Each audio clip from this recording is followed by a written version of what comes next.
Ézéchiel, chapitre 32. La 12e année, le premier jour du 12e mois, la parole de l'Éternel m'a été adressée. Fils de l'homme, prononce une complainte sur le Pharaon, le roi d'Égypte. Tu lui diras, tu ressemblais à un jeune lion parmi les nations, tu étais comme un crocodile dans les mers. Tu t'élançais dans tes fleuves et tu rendais leur eau trouble avec tes pattes, tu agitais leur cours. Voici ce que dit le Seigneur, l'Éternel. Lors du rassemblement de nombreux peuples, j'étendrai mon piège sur toi et ils te remonteront dans mon filet. Je te jetterai sur la terre, je te lancerai à la surface des champs. Je ferai habiter sur toi tous les oiseaux du ciel et j'amènerai les bêtes de toute la terre à se rassasier de toi. J'exposerai ta chair sur les montagnes et je remplirai les vallées de tes restes. J'arroserai de ton sang le pays où tu nages, jusqu'aux montagnes, et les lits des cours d'eau seront remplis de toi. Quand tu t'éteindras, je voilerai le ciel et j'obscurcirai ses étoiles. Je couvrirai le soleil de nuages et la lune ne donnera plus sa lumière. J'obscurcirai à cause de toi tout ce qui brille dans le ciel et je couvrirai ton pays de ténèbres, déclare le Seigneur, l'Éternel. Je contrarierai beaucoup de peuples quand je reporterai les effets de ton désastre sur les nations, sur des pays que tu ne connais pas. Je frapperai de consternation beaucoup de peuples à cause de toi, leurs rois seront horrifiés à cause de ce qui t'arrive. Quand j'agiterai mon épée devant eux, à chaque instant ils auront peur pour leur vie, lorsque le jour de ta chute sera venu. En effet, voici ce que dit le Seigneur, l'Éternel. L'épée du roi de Babylone fondra sur toi. Je ferai tomber ta foule bruyante par l'épée de guerriers qui sont tous les plus violents parmi les nations. Ils anéantiront l'orgueil de l'Égypte et toute sa foule bruyante sera exterminée. Je ferai disparaître tout son bétail des abords des grandes eaux, elles ne seront plus remuées par le pied de l'homme ni par le sabot des bêtes. C'est alors que je calmerai son eau et que je ferai couler ses fleuves aussi tranquillement que l'huile, déclare le Seigneur, l'Éternel, quand j'aurai fait de l'Égypte un sujet de consternation, une terre vidée de tout ce qu'elle contient, quand j'aurai frappé tous ceux qui l'habitent. Et ils reconnaîtront que je suis l'Éternel. Voilà la complainte que l'on chantera. Ce sont les filles des nations qui l'entonneront. Elles la chanteront sur l'Égypte et sur toute sa foule bruyante, déclare le Seigneur, l'Éternel. La 12e année, le 15e jour du mois, la parole de l'Éternel m'a été adressée. Fils de l'homme, plains la foule bruyante de l'Égypte, puis précipite-la avec les autres nations prestigieuses dans les profondeurs de la terre, avec ceux qui descendent dans la tombe. Te crois-tu plus admirable que les autres? Descends et couche-toi avec les incirconcis. Ils tomberont au milieu des victimes de l'épée. L'épée est à disposition. Entraînez l'Égypte et toute sa foule bruyante. Les guerriers les plus braves lui adresseront la parole au milieu du séjour des morts, ainsi que ceux qui étaient ses alliés. Ils sont descendus, ils sont ensevelis, les incirconcis victimes de l'épée. Là se trouve l'Assyrien avec toutes ses troupes, entouré de ses tombeaux. Tous sont morts, victimes de l'épée. Leurs tombeaux ont été placés dans les profondeurs de la fosse, et les troupes autour de son tombeau. Tous sont morts, victimes de l'épée, eux qui semaient la terreur sur la terre des vivants. Là se trouve Élam, avec toute sa foule bruyante autour de son tombeau. Tous sont morts, victimes de l'épée, eux qui sont descendus incirconcis dans les profondeurs de la terre, eux qui semaient la terreur sur la terre des vivants. Ils portent leur humiliation avec ceux qui sont descendus dans la tombe. On a placé son lit parmi les morts avec toute sa foule bruyante, au milieu de ses tombeaux. Tous ces incirconcis ont été victimes de l'épée parce qu'ils semaient la terreur sur la terre des vivants. Ils portent leur humiliation avec ceux qui sont descendus dans la tombe, ils ont été placés parmi les morts. Là se trouvent Méchec, Tubal et toute leur foule bruyante, entourés de leurs tombeaux. Tous ces incirconcis ont été victimes de l'épée parce qu'ils semaient la terreur sur la terre des vivants. Ils n'ont pas été ensevelis avec les guerriers, ceux qui sont tombés parmi les incirconcis. Ils sont descendus au séjour des morts avec leurs armes de guerre, on a mis leur épée sous leur tête, mais leurs fautes resteront sur leurs ossements parce qu'ils ont terrorisé des guerriers sur la terre des vivants. Toi aussi, tu seras brisé au milieu des incirconcis, tu seras enseveli avec ceux qui ont été victimes de l'épée. Là se trouve Édom, ses rois et tous ses princes. Malgré leur vaillance, ils ont été placés avec les victimes de l'épée, ils ont été ensevelis avec les incirconcis, avec ceux qui descendent dans la tombe. Là se trouvent tous les souverains du nord et tous les Sidoniens. Ils sont descendus vers les morts, tout honteux, malgré la terreur qu'inspirait leur vaillance. Ces incirconcis sont ensevelis avec les victimes de l'épée. Ils portent leur humiliation avec ceux qui sont descendus dans la tombe. En les voyant, le Pharaon sera consolé du sort de toute sa foule bruyante, puisque lui et toute son armée seront victimes de l'épée, déclare le Seigneur, l'Éternel. En effet, je propage ma terreur sur la terre des vivants, et le Pharaon et toute sa foule bruyante seront ensevelis au milieu des incirconcis avec les victimes de l'épée, déclare le Seigneur, l'Éternel. Ézéchiel, chapitre 33. La parole de l'Éternel m'a été adressée. Fils de l'homme, parle aux enfants de ton peuple. Tu leur diras, admettons que je fasse venir l'épée sur un pays et que la population du pays prenne l'un des siens pour l'établir comme sentinelle. Si cet homme voit venir l'épée sur le pays, sonne de la trompette et avertit le peuple, mais que celui qui entend le son de la trompette ne se laisse pas avertir et se laisse surprendre par l'épée, il sera seul responsable de sa mort. Il a entendu le son de la trompette, mais ne s'est pas laissé avertir. Son sang retombera donc sur lui. Si en revanche il se laisse avertir, il sauvera sa vie. Si la sentinelle voit venir l'épée et ne sonne pas de la trompette, si le peuple n'est pas averti et que l'épée vienne prendre la vie à quelqu'un, cette personne mourra à cause de ses fautes, mais je réclamerai son sang à la sentinelle. C'est toi, fils de l'homme, que j'ai donné comme sentinelle à la communauté d'Israël. Tu dois écouter la parole qui sort de ma bouche et les avertir de ma part. Quand je dirai aux méchants, toi qui es méchant, tu vas mourir, c'est certain. Si tu ne parles pas pour avertir le méchant afin qu'il renonce à sa conduite, ce méchant mourra à cause de sa faute, mais je te réclamerai son sang. Si au contraire tu avertis le méchant afin qu'il renonce à sa conduite, pour qu'il s'en détourne et qu'il ne change pas de conduite, il mourra à cause de sa faute, mais toi, tu auras délivré ton âme. Et toi, fils de l'homme, dis à la communauté d'Israël, voici comment vous parlez. Nos transgressions et nos péchés pèsent sur nous. C'est à cause d'eux que nous dépérissons. Comment pourrions-nous vivre? Dis-leur, aussi vrai que je suis vivant, déclare le Seigneur, l'Éternel, je ne prends pas plaisir à voir le méchant mourir, mais à le voir changer de conduite et vivre.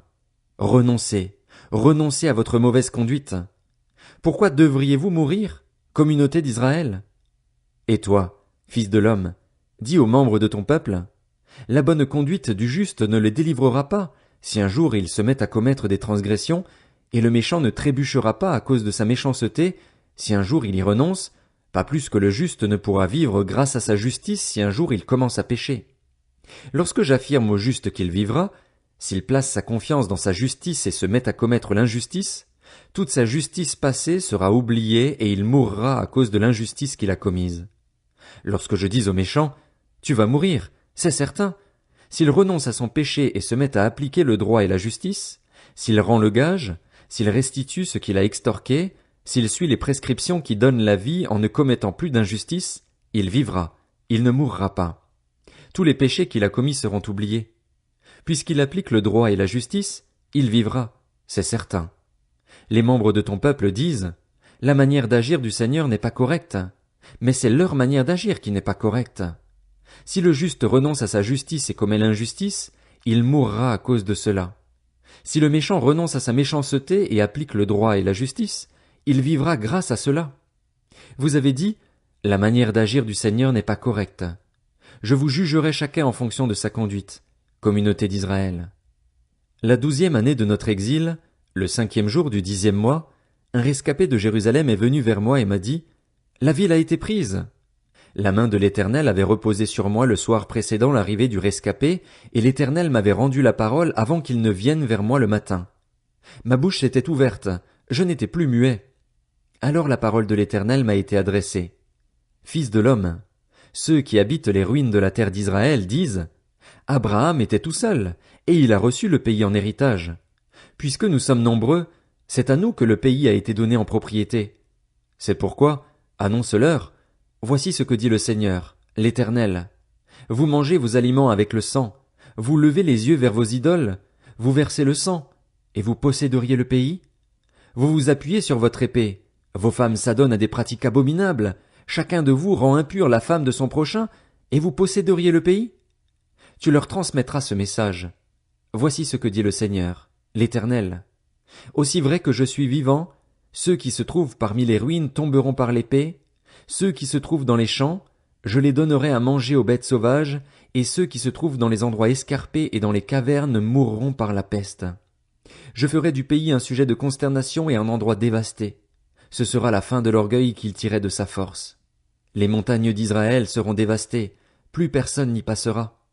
Ils reconnaîtront que je suis l'Éternel, quand je ferai du pays un sujet de consternation et un endroit dévasté à cause de toutes les pratiques abominables auxquelles ils se sont adonnés. Quant à toi, fils de l'homme, les membres de ton peuple bavardent à ton sujet près des murs et aux portes des maisons. Ils se parlent entre eux, chacun avec son frère, et disent « Venez donc écouter quelle sera la parole qui viendra de l'Éternel. » Puis ils se rendent en nombre auprès de toi, et mon peuple s'assied devant toi. Ils écoutent tes paroles, mais ils ne les mettent pas en pratique. Ils se montrent pleins d'enthousiasme dans leurs propos, mais leur cœur est attiré par les gains malhonnêtes.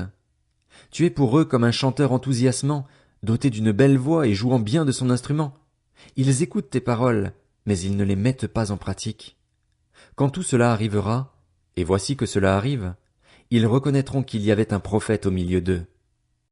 Ézéchiel, chapitre 34. La parole de l'Éternel m'a été adressée.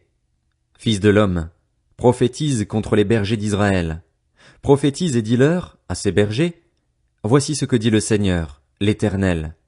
Malheur aux bergers d'Israël qui ne prennent soin que d'eux-mêmes. N'est-ce pas des brebis que les bergers devraient prendre soin? Vous mangez la graisse, vous vous habillez de laine, vous abattez les bêtes dodues, mais vous ne prenez pas soin des brebis. Vous n'avez pas assisté les bêtes affaiblies. Vous n'avez pas soigné celles qui étaient malades, ni pensé celles qui étaient blessées. Vous n'avez pas ramené celles qui s'étaient égarées, ni cherché celles qui étaient perdues, mais vous les avez dominées avec violence et cruauté. Elles se sont éparpillées parce qu'elles n'avaient pas de berger. Elles sont devenues la nourriture de toutes les bêtes sauvages et elles se sont éparpillées. Mes brebis sont en train d'errer sur toutes les montagnes et sur toutes les hautes collines. Mes brebis sont éparpillées sur toute la surface du pays, mais personne ne s'occupe d'elles. Personne ne va à leur recherche. C'est pourquoi, bergers, écoutez la parole de l'Éternel. Aussi vrai que je suis vivant, déclare le Seigneur, l'Éternel, parce que mes brebis sont devenues un butin et la nourriture de toutes les bêtes sauvages, faute de bergers, parce que mes bergers ne se sont pas occupés de mes brebis, parce qu'ils ont pris soin d'eux-mêmes au lieu de prendre soin de mes brebis, à cause de cela, bergers, écoutez la parole de l'Éternel. Voici ce que dit le Seigneur, l'Éternel. Je m'en prends aux bergers. Je retirerai mes brebis de leurs mains, je ne les laisserai plus prendre soin des brebis et ils ne pourront plus en profiter pour eux-mêmes. J'arracherai mes brebis de leur bouche et elles ne leur serviront plus de nourriture. En effet, voici ce que dit le Seigneur, l'Éternel. Je m'occuperai moi-même de mes brebis, je veillerai sur elles. Tout comme un berger part à la recherche de son troupeau quand il se trouve au milieu de ses brebis et qu'elles sont dispersées, je veillerai sur mes brebis et je les arracherai de tous les endroits où elles ont été éparpillées un jour de ténèbres et d'obscurité. Je les ferai sortir des divers peuples, je les rassemblerai des divers pays et je les ramènerai sur leur territoire. Je les conduirai sur les montagnes d'Israël, le long des cours d'eau et dans tous les endroits habités du pays. Je les conduirai dans un bon pâturage et leur domaine se trouvera sur les hautes montagnes d'Israël. Là elles se reposeront dans un domaine agréable et elles brouteront dans de riches pâturages sur les montagnes d'Israël.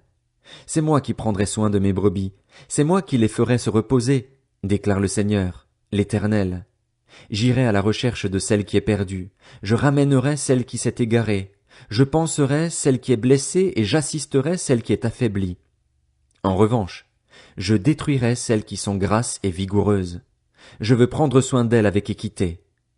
Quant à vous, mes brebis, voici ce que dit le Seigneur, l'Éternel. Je vais faire le tri entre les bêtes, entre les béliers et les boucs. N'est-ce pas suffisant pour vous de brouter dans un bon pâturage? Faut-il encore que vous piétiniez l'herbe qui reste? N'est-ce pas suffisant pour vous de boire une eau limpide? Faut-il encore que vous troubliez le reste avec vos pieds? Et mes brebis doivent brouter ce que vos pieds ont piétiné, boire ce que vos pieds ont troublé. C'est pourquoi, voici ce que leur dit le Seigneur, l'Éternel. Je vais moi-même faire le tri entre la bête qui est grasse et celle qui est maigre. Puisque vous avez bousculé les autres avec le flanc et l'épaule, puisque vous avez frappé avec vos cornes toutes les brebis affaiblies, jusqu'à ce que vous les ayez chassées et éparpillées, je vais porter secours à mes brebis afin qu'elles ne soient plus un butin, et je vais faire le tri entre les bêtes. Je vais mettre à leur tête un seul berger, et il prendra soin d'elles, mon serviteur David. C'est lui qui prendra soin d'elles et qui sera un berger pour elles. Moi, l'Éternel, je serai leur Dieu, et mon serviteur David sera un prince au milieu d'elles. C'est moi, l'Éternel, qui ai parlé. Je conclurai avec elles une alliance de paix, et je ferai disparaître les bêtes féroces du pays. Mes brebis habiteront en sécurité dans le désert et pourront dormir dans les forêts. Je ferai d'elles et des alentours de ma colline une source de bénédiction. J'enverrai la pluie au moment voulu. Ce seront des pluies de bénédiction. L'arbre des champs donnera son fruit et la terre ses récoltes, et elles vivront en sécurité sur leur territoire. Elles reconnaîtront que je suis l'Éternel, quand je briserai la domination exercée sur elles et les délivrerai de ceux qui les asservissent. Elles ne seront plus pillées par les nations et les animaux sauvages ne les mangeront plus. Elles habiteront en sécurité. Il n'y aura plus personne pour les effrayer. J'installerai pour elles une plantation réputée, si bien qu'elles ne seront plus emportées par la faim dans le pays et n'auront plus à supporter l'humiliation que leur font subir les nations. Elles reconnaîtront alors que moi, l'Éternel, leur Dieu, je suis avec elles, et qu'elles, la communauté d'Israël, elles sont mon peuple, déclare le Seigneur, l'Éternel. Vous, mes brebis, brebis dont je suis le berger, vous êtes des hommes, et moi, je suis votre Dieu, déclare le Seigneur, l'Éternel.